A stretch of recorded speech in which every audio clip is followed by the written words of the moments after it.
Merry Christmas, Sharon Horne-Ellstrom here. Welcome to day 1797 of What Shift You Know. I know the Santa hat cannot hide my curlers. Curlers in your hair, shame on you. Remember those commercials? That dates back decades and decades, of course. But I'm showing up in my curlers because it's Christmas morning and I gotta go to Christmas at my family's later and I don't want to have to curl my hair twice today. I know, lazy, right? I am one of those believers in do something once, do it right the first time, and then you don't have to redo it or rework. And to me, having to fix my hair twice in one day is rework. I don't mind fixing it in the morning and then putting it in a ponytail. That doesn't count, but otherwise, no. So I'm showing up with curlers in my hair today. Still had some Christmas things to do this morning. And my Christmas pajamas. Why? Because I love my Christmas pajamas and it's fun. Almost got the whole family in pictures yesterday and we're missing my son, and I was really sad because he had his on first and then he changed and then we all decided to do a picture in him, and so it's crazy. But that is the drama of Christmas Eve in pretty much everybody's family. I would love to know if there is zero drama in your family, because I have yet to meet a family that doesn't have some sort of drama, especially around the holidays. So today, Christmas Day, hoping it's a more peaceful and less drama-filled day, but you never know. We get what we get, and we enjoy every minute of it, no matter how crazy it is. It's always loud. That's one thing I've learned, is it's always really loud. Especially the more kids there are, the louder it is. But that's not even true. In my family, the more of us there are, the louder it is. So it's just fun. So today we talked about a couple of things. Our idiom for supersize your business was one I've never heard of before. It's from Thailand, and it's basically the Thailand's equivalent of whence pigs fly, but it's much more eloquent and it's a lot more fun. And it is one afternoon in your next reincarnation, which is basically saying it is never going to happen, right? Whatever it is that you're planning or you're thinking of doing, it's impossible for you, so why are you even going to try? Now, I don't know about you, but pretty much everyone I know has heard some version of this in our lifetime, right? We've heard, oh, that's too hard. Why are you going to try it? Why are you working so hard on that? It's never going to happen. You're never going to create the business you want. You're never going to get that job. You're never going to, become that, whatever it is that you want to become, doctor, rocket scientist, whatever. Yet, people do and become those things every single day. And I found over time that when someone is telling me that I can't do something, lots of times they're trying to protect me from getting hurt or from feeling like I failed. But really, they're just projecting and they're telling me that they're afraid to do something like that. Or when I still get heat about doing videos, especially when I do them in my curlers, from members of my family. And it's because they don't do that. They feel uncomfortable and they would never do that. I don't think there's anyone in my family, except maybe my mom. My mom would do them, that would show up on live video because of all kinds of reasons. We all have lots of reasons. I had lots of reasons before I actually showed up on video, and then the reasons to do it became greater than the reasons not to do it, and then they overcame my fear, and then I did it, and I didn't die. I've actually shown up in my curlers before, and my pajamas for a long time, and nothing bad happened. I didn't die. I didn't get any, well, I did get some haters. We all get haters, right? Because some people think we're ridiculous. I can pretty much guarantee I will get some haters about the Christmas pajamas and about the curlers. But you know what? That, again, tells me more about them than it does about me.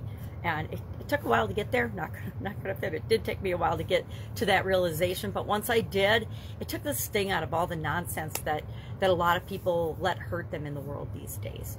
Only a few people can still hurt me and hurt my feelings, but that's all on me too, because if they're hurting my feelings, it's because I'm choosing to let my feelings be hurt, right? All right, so one afternoon in your next reincarnation, I think I'm going to start saying that instead of doubting someone and saying when pigs fly. Now, I like to think I'm a possibility thinker, so I'm not sure I'll ever have a chance to use this particular idiom at all, except in the context of teaching people about it in our group. Our topic for our annual challenge, the BU 365-day challenge, day 359 already today. We're almost at the end of the year, which means I need to figure out next year's challenge, right? Because I'm going to do one next year. And I've got an idea, but I've got a couple ideas I'm bouncing around, and it's just a matter of I'll decide before the end of the year exactly what it's going to be. Because, I wouldn't want to give myself too much notice, and I like to do things impromptu, so I don't want to get too prepared. I think last year it wasn't until February that I actually mapped out the year's content by writing notes on a calendar. I don't have it here. It's over in another part of my office, but it wasn't until February before I said, it's a little bit challenging to create content every single day for the challenge. I should at least have a structure to it. So I had the basic big picture structure of what I wanted to do, but I didn't have the daily topics and things, and it really helped me to just jot down the daily topics. Now some months, some days, I changed it up and I flipped it around, but I at least had a possible plan of what I was going to talk about every day. So I want to do that for next year too, but again, it's probably not going to happen the detailed daily until sometime in January, after I've already started the challenge, because I have to first decide what is the exact challenge going to be.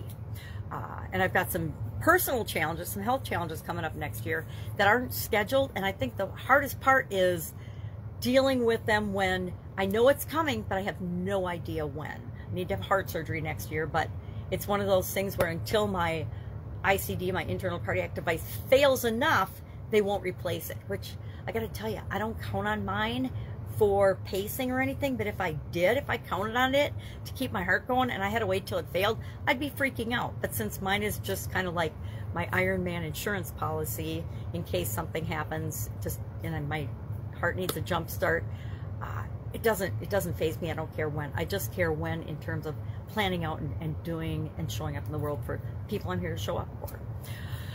So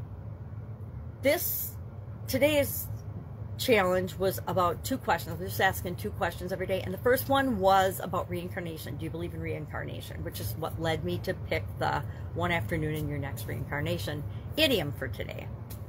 And the second question was, how long would you survive in a zombie apocalypse? Which is just a fun question, right? Because zombies aren't real, I know. Hate to burst anybody's bubbles, but I really don't believe that zombies exist. So just personally, it's up to you if maybe you believe in zombies. I do get a kick out of zombie shows. I think they're funny, which is funny because before I had my sudden cardiac arrest in 2010, I hated any scary horror type movies. Wouldn't watch them. Would have nothing to do with them. And then afterwards, for some reason, I now find them freaking hilarious. I don't like murder mayhem-y stuff, but you know, there's usually murder in zombie apocalypses, but it's make-believe, and so I can see it as make-believe, and so it doesn't faze me anymore. All right, great Christmas topic, right? How long would you survive in a zombie apocalypse? But if you're sitting around the table and the family doesn't have anything to talk about, you can ask them the question. How long do y'all think you'd survive in a zombie apocalypse? I don't think I'll be brave enough to ask that today at lunch, but maybe I will. All right, that's it. If I can help in any way, ask, even on Christmas Day. If you Voxer me, I will find a chance and a time to answer. pajamagrandma@gmail.com is my Voxer handle. Otherwise, I will be with you tomorrow. Have an absolutely Merry Christmas and enjoy whatever happens, drama and all. I'll see you tomorrow. Bye.